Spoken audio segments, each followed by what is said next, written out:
Perkenalkan, nama aku Rima Trisnawati. Aku adalah salah satu mahasiswi semester 4 jurusan Komunikasi dan Penyiaran Islam di kampus IAIN Syekh Nurjati Cirebon. Di video kali ini aku akan menjelaskan tentang bentuk-bentuk komunikasi yang aku pelajari selama semester 4 di mata kuliah Komunikasi Kelompok dan Organisasi. Sebelum kita masuk ke pembahasan utama yaitu tentang bentuk-bentuk komunikasi kelompok, di sini aku akan menjelaskan terlebih dahulu apa yang dimaksud dengan komunikasi kelompok. Jadi, komunikasi kelompok dapat didefinisikan sebagai pertukaran informasi antara mereka yang memiliki kesamaan dalam hal budaya, informasi, linguistik, atau geografi. Hal ini pun ditegaskan oleh Rahmat dalam bukunya yang menyatakan bahwa komunikasi kelompok dapat digunakan untuk saling bertukar informasi, menambah wawasan, memperteguh atau mengubah sikap dan perilaku, menambah pengetahuan, mengembangkan kesehatan jiwa, dan meningkatkan kesadaran. Lalu, komunikasi kelompok juga dapat diartikan menjadi komunikasi yang berlangsung antara beberapa orang dalam suatu kelompok kecil, seperti dalam rapat, pertemuan, konferensi, dan sebagainya. Anwar dan Michael Burgon dalam Wiryanto 2005 mendefinisikan komunikasi kelompok sebagai interaksi secara tatap muka antara 3 orang atau lebih, dengan tujuan yang telah diketahui, seperti berbagi informasi, menjaga diri, pemecahan masalah, yang mana anggota-anggotanya dapat mengingat karakteristik pribadi anggota-anggota yang lain secara tepat. Kedua definisi komunikasi kelompok itu mempunyai kesamaan, yakni adanya komunikasi tatap muka dan memiliki susunan rencana kerja tertentu untuk mencapai tujuan kelompok. Lalu kita beranjak ke dalam bentuk-bentuk komunikasi kelompok, di mana bentuk komunikasi kelompok itu ada 2. Yang pertama, komunikasi kelompok deskriptif, dan yang kedua, komunikasi kelompok perspektif. Kita beralih ke pembahasan yang pertama, yaitu tentang komunikasi kelompok deskriptif. Di dalam komunikasi kelompok deskriptif ini, terdapat 3 kategori besar dalam komunikasi, yaitu yang pertama, kelompok tugas, yang diilhami dari model Aubrey-Visser. Menurut Visser, kelompok melewati 4 tahap, yaitu A. Tahap orientasi, yaitu pengenalan antar anggota, saling memahami atau menangkap perasaan satu sama lain. Yang kedua, tahap konflik, adanya peningkatan perbedaan antar anggota dan saling mempertahankan posisi. Yang ketiga, tahap pemunculan. Dalam tahap ini ada sebuah anti klimaks setelah adanya konflik. Dan yang terakhir yaitu tahap keempat, yaitu tahap peneguhan, yang mulai terjadi peneguhan konsensus kelompok. Pernyataan umumnya bersifat positif dan melepas ketegangan. Yang kedua, dari bentuk komunikasi kelompok deskriptif ialah kelompok pertemuan. Kelompok pertemuan ini bukan saja membantu pertumbuhan diri, tetapi juga mempercepat penghancuran diri akibat sebuah kepemimpinan yang merusak.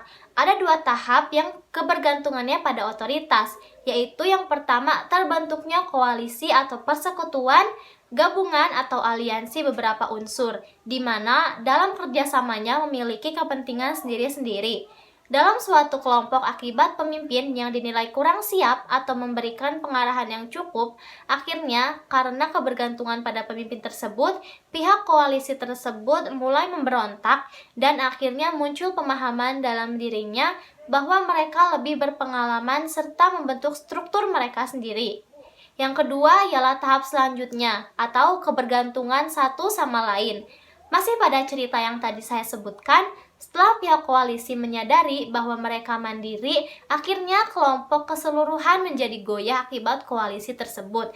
Akhirnya, kelompok terpecah menjadi 2, dan masing-masing bergantung satu sama lain pada kelompok pecahan mereka sendiri-sendiri.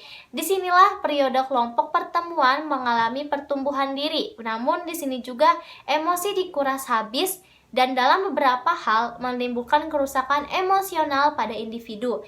Perlu diketahui, emosi mempunyai pengaruh besar terhadap tingkah laku dan kepribadian seseorang.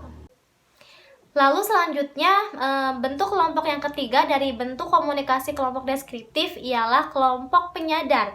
Kelompok penyadar ini dirumuskan oleh James Casbro, John Craggan, dan Patrick Patricia MC Kolb pada tahun 1970 yang hasilnya sebagai berikut. Tahap pertama yaitu kesadaran diri akan identitas baru. Maksudnya, para anggota kelompok harus terdiri dari orang-orang yang mempunyai karakteristik yang menjadi dasar kelompok. Yang kedua ialah identitas kelompok melalui polarisasi atau pembagian dua kelompok yang berlawanan. Di sini para anggota kelompok mulai membeda-bedakan kelompoknya dengan kelompok lain atau dengan kata lain mulai membicarakan tabiat kelompok lain sebagai musuhnya. Tahap ketiga dari kelompok penyadar ini ialah adanya penegakan nilai-nilai baru bagi kelompok. Pada tahap ini, kelompok mulai teguh dengan nilai-nilai kelompok mereka dengan kelompok yang bertentangan. Selanjutnya, tahap keempat yaitu menghubungkan diri dengan kelompok revolusioner atau perubahan yang bersifat cepat dan strategis. Maksudnya, kelompok ini biasanya merumuskan suatu tindakan nyata dan terkadang tidak terbayangkan oleh kelompok lain. Untuk mempertahankan keyakinan kelompok mereka, hal itu biasanya terilhami dari kelompok lain yang sepaham dengan keyakinan kelompok mereka. Selanjutnya dari bentuk komunikasi kelompok yang kedua ialah komunikasi kelompok deskriptif. Di dalam komunikasi kelompok deskriptif ini terdapat yang pertama format diskusi. Menurut formatnya, komunikasi kelompok ini dapat diklasifikasikan pada kelompok besar, private, dan public. Kragan dan Wright 1980 menjelaskan tentang format diskusi yang terdiri dari yang pertama ialah diskusi meja bundar. Biasanya digunakan untuk diskusi yang sifatnya terbatas dan informal. Dalam format seperti ini, memungkinkan individu berbicara kapan saja tanpa ada agenda yang tetap. Yang kedua dari format diskusi ialah simposium. Dalam simposium ini biasanya menyajikan informasi untuk dijadikan sumber rujukan halayak dalam mengambil keputusan. Pembicaranya juga dihadirkan dalam dua pihak yang berbeda sudut pandang, yaitu pro dan kontra. Yang ketiga ia adalah diskusi panel. Diskusi panel ini adalah format khusus yang anggota-anggotanya berinteraksi, baik berhadap-hadapan maupun melalui seorang mediator. Diskusi panel biasanya digunakan untuk mengidentifikasi masalah yang harus ditelaah, memberi pengertian pada halayak tentang bagian-bagian permasalahan, membangkitkan minat dan pada masalah tertentu, dan sebagainya. Lalu ada forum. Dalam format seperti ini, pertanyaan atau tanggapan dari halayak menjadi pokok utama atau yang dinanti.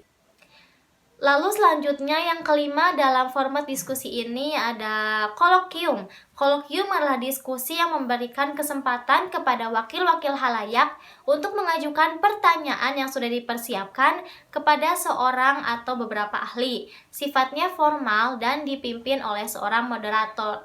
Yang terakhir dalam format diskusi yaitu prosedur parlementer adalah format diskusi yang jumlah besarnya besar pada periode dan pesertanya pun besar. Waktu tertentu ketika sejumlah keputusan harus dibuat dan ada tata tertib diskusi yang harus ditaati oleh peserta di dalam prosedur parlementer ini.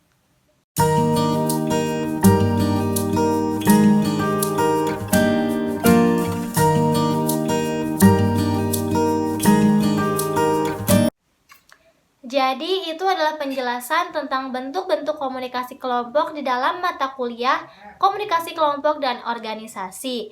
Semoga dapat bermanfaat bagi kita semua dan terima kasih.